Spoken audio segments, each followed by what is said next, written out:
Tagal naman na sumagot. Hoy, anong ginagawa mo dito? Bakit? Nauna ako dito ah. Hoy, taba. Ang angas mo ah. Gusto mo palo ko sa ulo mo to? Sige din! Patumbay mo! Sige! Pero anong plano mo? Babawi tayo. At hihingi ako ng tulong sa ibang gang nakakilala ko.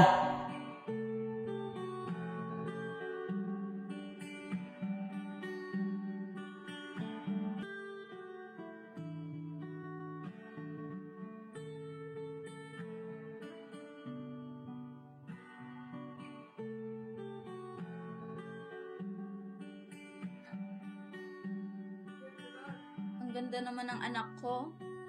Nak, ang haba na ng buhok mo. Mami, pwede po ba ako magtanong? O sige anak, ano pang itatanong mo? Mami, paano po kayo nagkakilala ni Daddy tsaka po nagkatuluyan? Gusto mo ba talagang malaman, anak? Opo, Mami, pwede niyo po ba ikwento sa akin? O sige, ganito kasi yan. Alam mo, ang ganda-ganda ni Mami dati. Tsaka pag lumalabas ako, lahat sila nakatulala at nakatingin sa akin.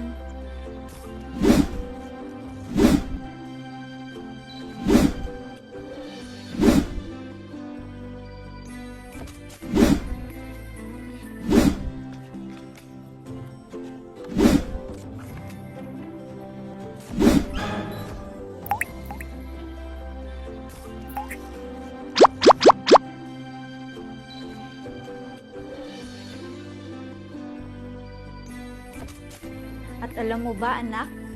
Halos lahat ng kalalakihan sa lugar namin nagkakandara pa at nagkakagusto sa akin. Halos mag-away-away na nga sila para lang masamahan ako. At hindi lang yun. Alam mo ba, anak? Lahat sila nag-uunahang pumunta sa bahay namin para lang makita ako at umakyat ng ligaw sa akin. Pero syempre, dahil pakipot ang mami mo maganda, hindi ako lumabas ng bahay. Tinitingnan ko kasi kung sino yung matyagang lalaking mag-iintay sa akin sa labas para lang makita ako. At alam mo ba kung sino yun? Yun ang daddy mo. At doon nag-umpisa ang love story naming dalawa. Ops. Teka lang. Parang mali yata yung kinukwento mo sa anak natin. Ikaw, panira ka talaga ng moment eh. Minsan na nga lang ako maging maganda sa kwento. Kontrabida ka pa. Eh, mali na kasi yung kinukwento mo sa bata. Baka mamaya maniwala yan na gano'n talaga yung nangyari sa atin. Anak, gusto mo ba si daddy na lang magkwento sa'yo? Nang totoong nangyari sa amin ni mami, kung paano kami nagkakilala at kung paano kami nagkatuluyan. Yan, tama yan. Ikaw na magkwento dito sa bata para makapagluto na ako ng ulam natin. Sige.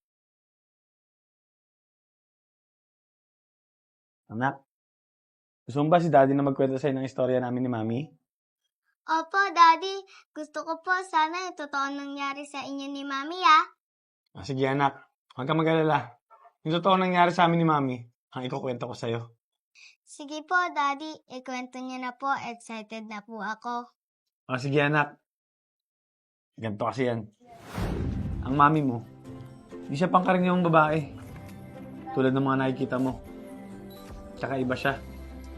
Dahil astig siya, matapang, at palaban. Dahil ang mami mo ay kasali sa grupo ng mga gangster. Eh, ba't daw kasi nagmamadali yan si Joseph? Eh, maghanap daw tayo ng bagong tatambayan. Kailangan daw, kumpleto tayo. Bulag ka ba? Ba't di ka tumitingin sa dinadaanan mo? Gusto mo ata masaktan eh. Juliet, pabayaan mo na yan. Tara na. Salamat ka, nagmamadali kami. Banatan kita dyan eh.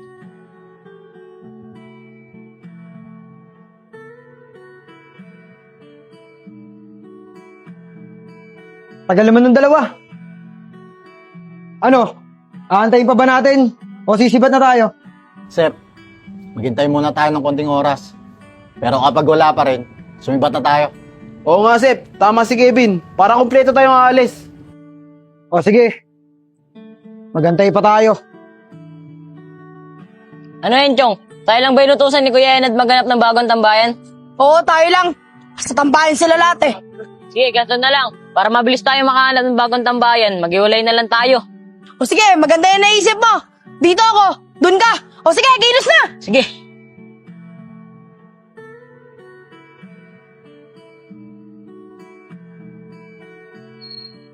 Juliet, pang sarata to. Siga ka maglakad eh. O sige na, ako nang bahala dyan. Sige. Hoy ikaw, angas mo maglakad ah. Siga ka ba? Papalag ka ba sa akin? Di po ate, di po ako lalaban. Nico, di pala lalaban eh. Tara na, balis ka na. Ang yayabang nyo. Juliet, saan natin? Nico, teka lang. Yung scarf ko nawawala. Tara, balikan natin. Hayaan mo na yun.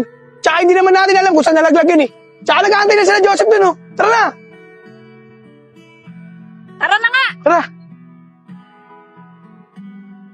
Sep, dito na kami. Oh, Nico.